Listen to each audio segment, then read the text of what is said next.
Welcome everyone, and hope you guys had a very nice weekend. And today we'll be talking about what is happening, and as well as the fact that if you remember, Suchitra Krishnamurthy has made some shocking revelations over the time, as well as Sonia Gandhi has it is said that Sonia Gandhi has Nehru's letters according to BJP. So we'll be talking about that as well. So, friends, if you do like our content, make sure to hit that like button and share this video with your friends. So, coming to the first piece of news, friends, and if you remember back then, Suchitra Krishnamurthy has acted in a handful of Bollywood films with the likes of course, Shah Rukh Khan, but she was not very successful. Yeah, and she was not a nepotistic product. She did not have any relations in the film industry. She was an outsider. Now, in an interview, Suchitra Krishnamurthy revealed about the casting couch experience and how a big producer director had asked her to call her father and inform him that she will be spending a night at a hotel with him. Suchitra said she was very young then, and it took her a while to understand that the producer director was intending to do. She was on the verge of tears and ran as fast as she could from the hotel. She said that such incidents were very common at that time. She said today such people would be exposed due to social media. And so this is a very recent interview with this lady Suchitra Krishnamurthy.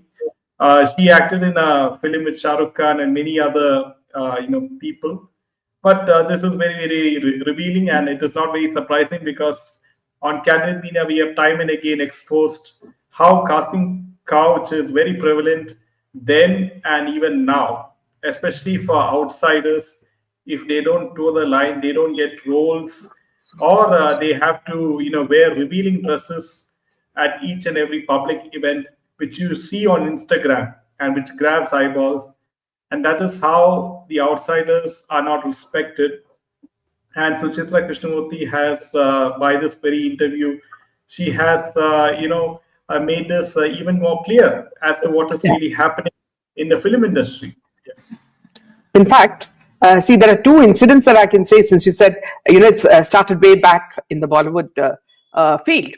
So if you remember, when Raj Kapoor did Satyam Shivam Sundaram. Okay, let me just go back to Raj Kapoor, who has been now hailed as the biggest showman in the film industry.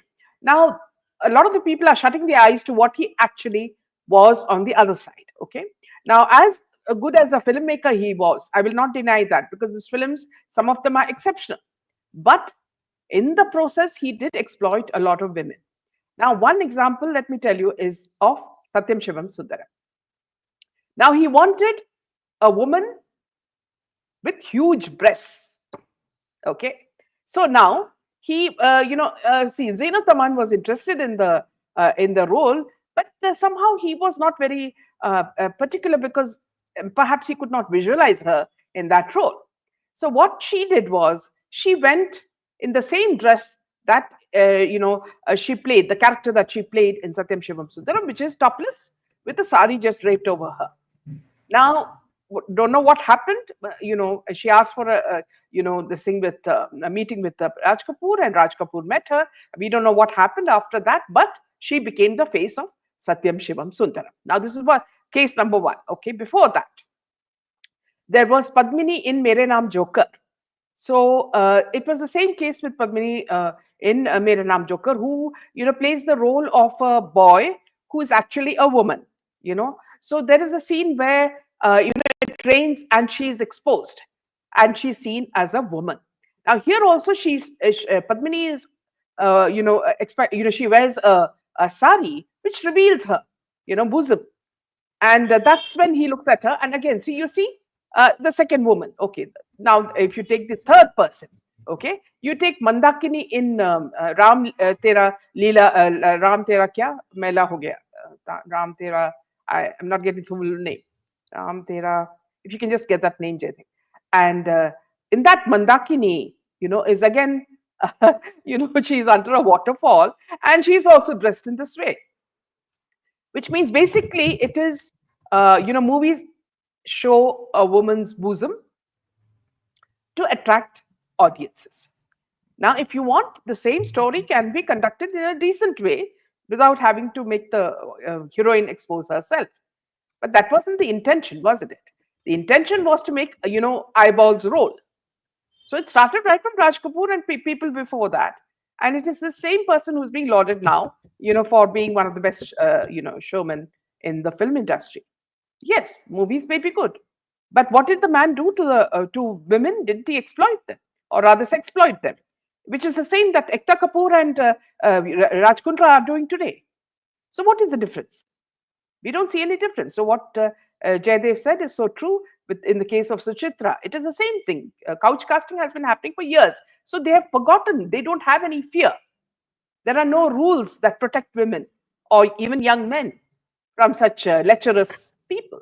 In fact, a person actually told me that there was a hotel, a few hotels in Bombay where these directors used to, or directors and producers used to take their heroines, so that, once they're given a role. So you understand why. I mean, why would a heroine want to go with the hero or the producer or the director to a particular hotel, and especially when they are unmarried? So it started way back then, and it still is very rampant today. So there's no difference now. So let me just speak to our viewers.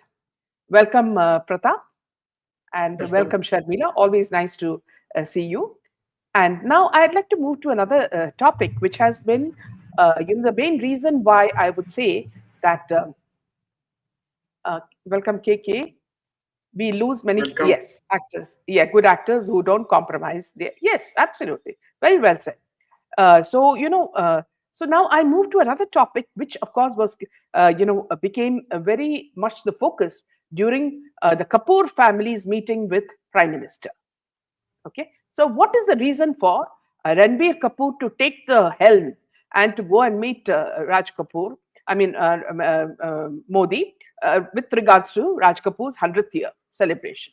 Now the reason is that this man's movie, Ramayana, is going to hit the theaters.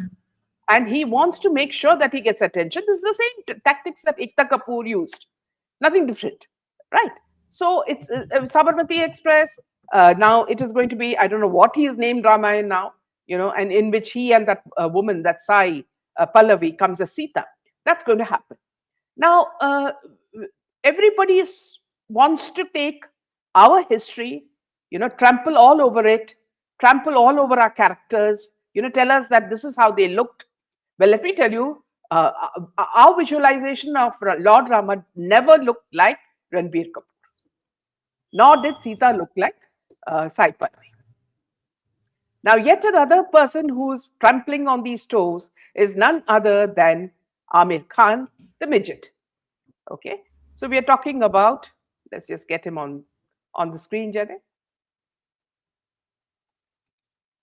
Yeah. So now Amir Khan says his dream project is Mahabharat, and he finds it a very scary project. I'm scared of getting it wrong. Now he says that Mahabharat is his dream project. While we've seen many television shows being made on it, Amir wanted to make this huge budget movie on this epic saga. In a recent interview, he has revealed that this is still his dream project. He has been working on Sitare Zameen Par. He said that the film has been wrapped up and the post-production is on. In an interview with BBC, he spoke about Mahabharat and confessed, well, that's my dream project and it's a very scary project. So huge, and I'm scared of getting it wrong. It's a huge responsibility because as Indians, it's something so close to us. It's in our blood. So I want to get it right. I want to make every Indian proud. I also want to show the world what India has. I don't know if this will happen, but it's something I want to work towards. So let's see. So the actor has also started producing more films after his break, starting with Lapata Ladies, which again someone said, I think one of the Anant Mahadevan said is a copy of his movie. Now Amir admitted that it's a conscious effort and said, I really want to produce a lot more films and give an opportunity to young talent. I'll continue acting. I usually do one film in 2 to 3 years as an actor, but in the next decade or so, I'm hoping to do one film a year. I hope to produce a lot more films with the stories that I love. Now, recently in an interview with Kareena Kapoor revealed now let me get the name straight. Kareena Kapoor Khan, that is Triple K, revealed that Amir was shattered after Lal Singh Chaddha failed at the box office. She said that Amir asked her if she will still talk to him, which left her shocked. The actress said she's very proud of Lal Singh Chaddha and feels grateful that Amir gave her a character like Rupa. So now, one thing let me get straight is that Amir Khan, dares to even dream that he's going to make the Mahabharata. Well, my question to all these people all the time is that why are you only focusing on Hindu, history? Why on Sanatana Dharma? Don't you have so many other religions to play with, like do kabaddi or play cricket, which are usually what your movies are all about? You could have easily played football and kabaddi and all with these other religions. Why wouldn't you dare it? You yourself belong to another religion. Use your religion, and say that I'm scared to make a movie on my religion. Why? Why don't you have the guts to do that? Is my question. So based on this, I want to tell you something more. Now, recently, let me just go to that story, Jade, if you can move the picture. Now, Mukesh Khanna slams Shatrughan Sinha, for Sonakshi's lack of Ramayana knowledge. It's her father's fault, they say. Now, as you know, she just married. Yes, in fact, before I go to that, Amir Khan, who's pretending that he's giving so much of respect to Mahabharata, made fun of Hanuman, in the movie Three Idiots. He pretends and he plays Hanuman with a silly face. And who's watching? Taimur ki Amma. Okay? And Taimur ki Amma laughs. Now, all these people go in a bandwagon, in a private jet to see Prime Minister and say that we are Hindus, we do this, we do puja part, we wear sari, we wear tikka, we do all that. Okay? Then why do you mock our films? Now, this is a tweet by Gems, Gems of Bollywood. So they are people who really expose the sort of double standards that Bollywood has. So here you see, this man is going to make Mahabharata, right? And he's scared to make Mahabharata. I would suggest to the midget that he just go and make a movie on his religion and let us see the repercussions. That would be my, advice to him. Now, moving on to Sonakshi Sinha. As you know, she married Zahir Iqbal, and it apparently seems that her parents have though they have all the resources in the world, they didn't teach her the basic dharmic values and raise her as a secular, which is what Congress would like to term these people. So Sonakshi is a classic example of that. On Kaun Banega Crorepati, when asked for whom did Hanuman bring the Sanjeevani Bhuti, Sonakshi first guessed Sita. Then she said Ram. Amitabh chided her. Your father and uncle's names are derived from the Ramayana. You live in a house named Ramayana. How do you not know for whom Hanuman brought the Sanjeevani? So you can just imagine, the kind of, knowledge that she has on. So what Mukesh Khanna did is he took a dig at Shatrughan Sinha and Sonakshi Sinha for the actress' lack of knowledge about the Ramayana. And in an interview with media, Mukesh said, how the revival of the hit show Shaktiman is important to be introduced to the youth. He said, I think kids today need the guidance of Shaktiman more than the kids of 1970s. Today's kids are being sidetracked by the internet. They roam around with girlfriends and boyfriends, and eventually they won't even remember their grandparents' names. So if one girl couldn't even answer for whom Lord Hanuman brought the Sanjeevani Bhuti. When asked if he was talking about Sonakshi, he said yes. And this happened despite her being the daughter of Shatrughan Sinha. Her brothers' names are Love and Kush. He added, people were angry that Sonakshi didn't know this. But I would say it's not her fault. It's her father's fault. Why didn't they teach their children this? Why did they become so modern? If I were Shaktiman today, I would make children sit down and teach them about Indian culture. And so this Sonakshi's appearance on Kaun Banega Crorepati season 11 has created quite a buzz on social media after the actress failed to answer this very relevant question on Hindu history. Now, so when she was given options like Sugriva, Lakshmana, Sita, and Rama, the actress got confused between 4 options and used a lifeline to answer this particular question. So this is, this is what is basically the knowledge of Ramayana. of Bollywood on Ramayana. So they don't know. They're not bothered. Okay. And then you are in a industry which says that you start lambasting Sanatana Dharma, you make fun of Lord Shiva, you make fun of Durga Devi, you make fun of Kali, her tongue hanging high, and all this. But would you dare do it for any other religion? Is my question to the midget or to this daughter of Shatrughan Sinha. You know, would they do it? And would Ranbir Kapoor act as in some other religion's movie? Why don't they do it? Every few months you have them coming out with a Ramayana or a Mahabharata, you know, or saying the role of Shiva and dancing in the disco like what Akshay does. Though he is a Hindu himself, he mocks his own religion. So it's very, very disturbing for audience to even think that these people have any sort of IQ. If you talk about Kareena Kapoor's naming her her son Taimur. So let me just tell you a little bit about the invader Taimur. Let me just get to that. Okay, just give me a second, please, friends. Let me just go to that, and I'll tell you exactly what. If I can just get that tweet out. 1 second. Hold on, please. Jaidev, could just continue. I'll just let me just take out that tweet. Yeah, so it is quite apparent that Bollywood has time and again made fun of Hindu gods, traditions, and everything. But right now they are in the doldrums because of this, and also as to what happened to Sushant Singh Rajput and many others.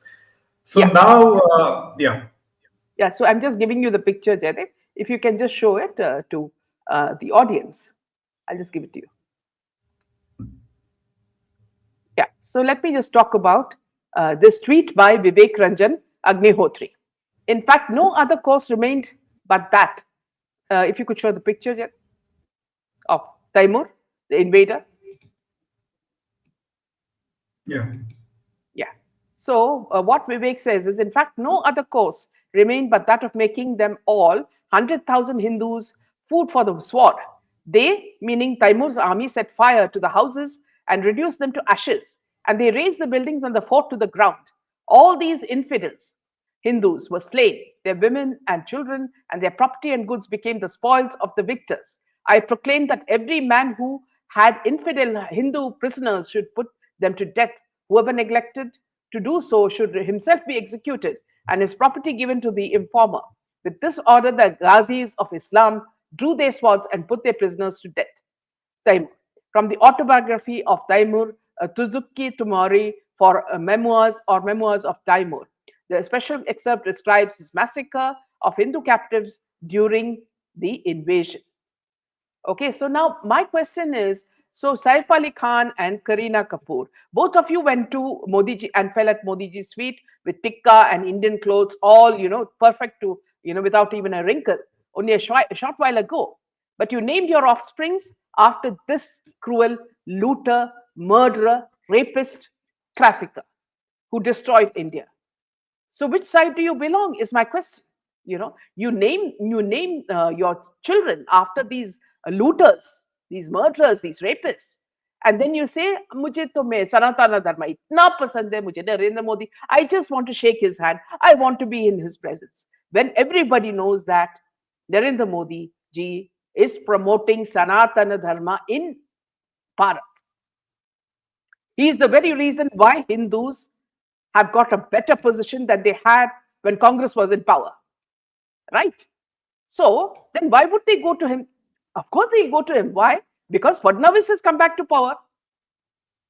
Now they have to be careful about whose shoes they have to polish. Now they can't go and run after Uddhav Thackeray or his son. You have to go polish the shoes of Fadnavis, and you have to go and woo Shinde. You have to also perhaps, I don't know whether he's that important, but also Ajit Pawar. So now the rule of the game has completely you become opposite. And today, what I was listening to is this character. What's his name, Janet? The actor who came as a wolf and he started praising Amit Shah. Varun Dhawan. Varun Dhawan. He was at a enclave. I think it was India Today or some other enclave, and Amit Shah was speaking. So he had something very valuable to say, and he told Amit Shah that you are Narendra Modi's Hanuman. Are kab se you have become so educated on the Ramayana? We thought you just were good at dancing, with Alia Bhatt and flirting with her. When did you become so intelligent and learned all about Hanuman and everything? And why this change? Otherwise you are always making fun of Lord Shiva and all the other Sanatana Dharma symbols. So you see, friends, there is a massive change in Bollywood. They have realized they are in a losing game. They cannot any longer make fun of Sanatana Dharma, because there are too many youngsters fighting this, and very, very intelligent people who are there on social media who are giving them coin to coin. They're giving them left and right. If they even open their mouth, right?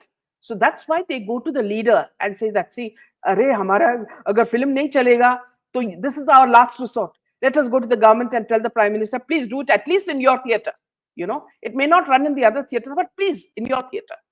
Now, if you look at, I'm just connecting the dots here, Dave, so just give me a few minutes. And speaking of Sabarmati, report and the hero, Vikrant. Now, this guy is sometimes in a depression mode, and sometimes he's in a elated mode. I don't know what he's, having, smoking or whatever. But sometimes he says that, see, I was so depressed. And sometimes he says, I'm so elated. I got so much of importance. It's not money that's important. I was actually in front of Modi ji, and Modi ji was in tears when he saw the film, when he saw my film, not even Ekta Kapoor's film, when he saw my film. Okay. Now he says that, see, I never expected, my dreams to become a success, and this is a movie that has catapulted me, into such fame. And I'll be proud to tell my children that, see, I was sitting with the Prime Minister and watching my film. So now you understand that this whole game of Bollywood is all about politics. You rub people the right way, and they'll all say that, see, arey, ye to bachcha hai. Oh, let him go, let him, Ranbir Kapoor is a bachcha.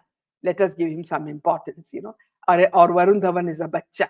Let us give him some importance, But there is a bachcha who's fighting you in the opposition, who you are now exposing.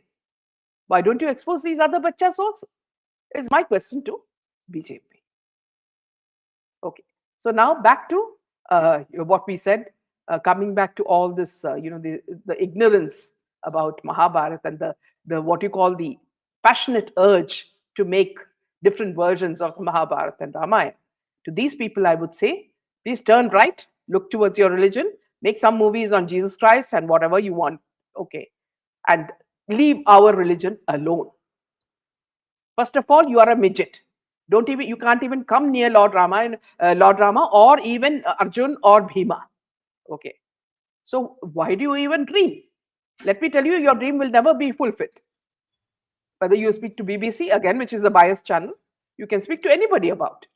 Yeah, back to you, Jen.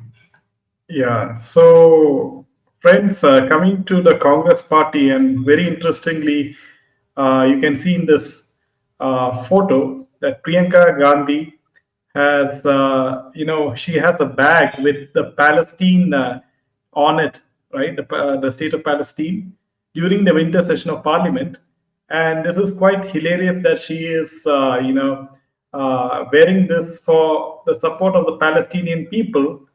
And what is very funny is that they have not even raised a word about the suffering of Hindus in Bangladesh, but they prefer supporting the Palestinian cause. And this is it's not very, very surprising, isn't it? So each and every day, Congress party seems to be the new Indian Muslim League, I must say. And also, friends, and now it is all over the news, and it is highly controversial that the BJP has targeted Congress party over the Nehru's letters allegedly taken by Sonia Gandhi in 2008. And Sampit Patra, the spokesperson of BJP, said that Sonia Gandhi took the letters in 2008 as she knew that the documents would be digitized in 2010. Patra said MV Rajan took approval from the museum director and sent 51 cartons of historical documents of Nehru's correspondence with Edwina Mountbatten, J.P. Narayan, Albert Einstein, and others to Sonia Gandhi. He said that the museum committee decided to take legal opinion also, as it was part of the treasure of the India, which has donated to it in 1971. Upon taking opinion, the letter was written to Rahul Gandhi by Rizwan Kadri to help in retrieving those letters. Taking a dig at Congress, Patra said the letters are national heritage and cannot be claimed by saying that they were written by someone's grandfather is not correct. He raised concern as to what was in this correspondence that Gandhi family felt they should not be made public. He lambasted Gandhi family by saying that one of the aspects is also the sense of entitlement under which the first family thinks that it was their property. Patra also targeted India Bloc, calling it the biggest scam. So apparently, you can see this is quite huge, and if this is the In case, fact, right? yeah. In fact, the PM's museum and library member has asked Congress to return the Nehru documents withdrawn on Sonia Gandhi's order. Now, Sampit Patra claims 51 cartons of letters by Nehru to Edwina Mountbatten were taken away by Sonia Gandhi in 2008 from PMML, then NMML. Sampit Patra said, what did these letters have that the Gandhi family didn't want the country to know? Now, here I want to ask, so if you say there were 51 cartons of letters, from Nehru to Edwina, we know there was a, alleged romance going on between the two. I mean, there's been so much of exposure through different autobiographies. Now, you mean to say there was a lover who would have written so many letters, and suddenly Sonia Gandhi decides that it is personal? He was the prime minister of the country. Anything that is to do with the country is for public. So let us see, what you call the details of these letters, and find out expose even more about these leaders who cared more about the people they liked than the country. Their patriotism was towards their own interests, not the country. So this is something that is going to come out, and people are dash scared. Because the moment Nehru is exposed, the whole dynasty will have to run away from the country. This is what is going to happen. So Nishka says, Tarur in fracture. Yes, I wonder how it happened. Okay, so now moving on to welcome Vishali. Yes, Jaydeep? Please continue. One more thing is, what is there in those letters of Nehru to Edwina that Sonia Gandhi does not want the Indian public to know? Is there some very vital, confidential, ground-shaking information in those letters, which could expose even the current Congress regime? Is that the case? And if that is the case, then how aggressive is BJP in seeing to it that these letters are at least they get back these letters if that is the case. So we will have to see how aggressive BJP is in this particular case, because they have so many cases against Rahul Sonia Gandhi, like the National Herald case, the Bofors, and many other cases which they can the citizenship of Rahul Gandhi. So many things BJP have in their trump card, but they are not using it for some obvious reasons. Yes. Yeah. So moving on to Nayanthara and her confessions. Now, see, what happens is whenever people are in their doldrums, suddenly some sort of very rumors come, or something very sleazy comes out, and people are again focusing on the people who are involved in that. And this seems to be happening to Nayanthara after the fairy tale, whatever autobiography or whatever she showed on net. Okay, so now this time it is her turn to expose Prabhudeva, who she had married and who had converted her to a Hindu. Now, in an interview with the Hollywood Reporter, the actress revealed she was ready to bid adieu to films in 2011 due to a request from her then boyfriend, choreographer, director Prabhudeva. I was in a phase where I believed I had to compromise if I wanted love in my life. I was too vulnerable and young, she says. As you know, she's called Lady Superstar in Tamil, in the Tamil industry. Now, she was once ready to compromise her career, and she shared how her experience. She shared how her experience. Just a second. Yeah. Observing relationships within the industry influenced her understanding of love. The actress revealed that seeing different dynamics and including second marriages shaped her belief that love demanded compromise and self sacrifice at that time. She thought that being loved required giving everything, even at the cost of setting aside personal desires or interests to satisfy a partner.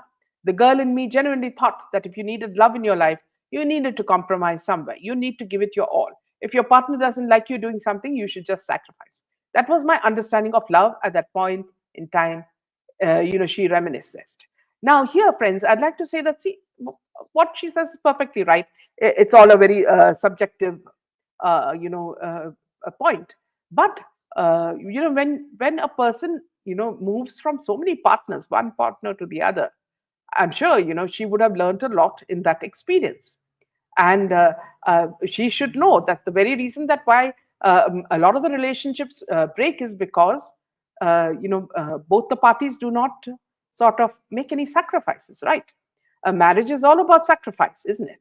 It's not everything that you like that can be done in a marriage. So there are some things that might irritate you if your partner feels the other way. But then see, he may also feel irritated about certain things that you do. So it's all a compromise that makes a marriage work. So just to blame Prabhudeva that because he wanted this, he's not a dictator.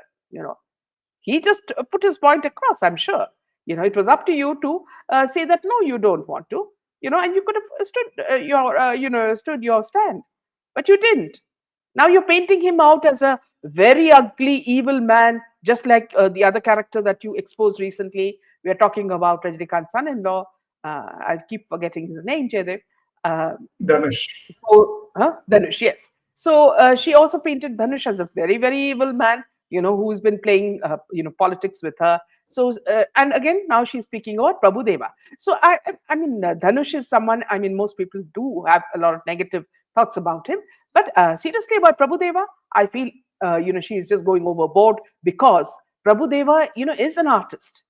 The way he dances and the way he emotes, these are things that are very, very, just belong to people like him. He's an artist, right? So he will have his quirks and she will have her quirks.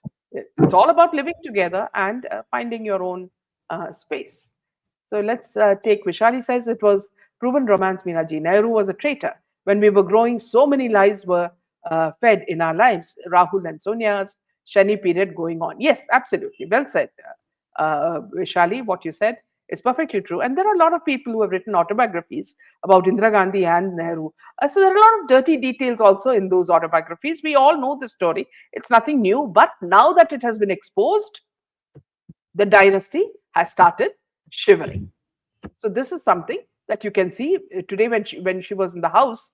Sonia Gandhi looked very, very old because she knew she was in the last leg of her political career, and now the next step is only going to Italy or somewhere else, so that you could see on her face. Yeah, back to you, Jay. Yeah, so friends, tomorrow we'll be having Rajgopalan ji with us, and it'll be a very, very interesting session because he will be giving you insights which no mainstream media news channel gives as to what is really happening inside, whether it is the Indian political parties like BJP or Congress, and we'll be discussing about this Nehru letters and each and everything tomorrow. So make sure you tune into that particular session. It will be very, very, very interesting indeed. Thank you. Good night. Jai Hind and Jai Shri Ram. Jai Shri Ram.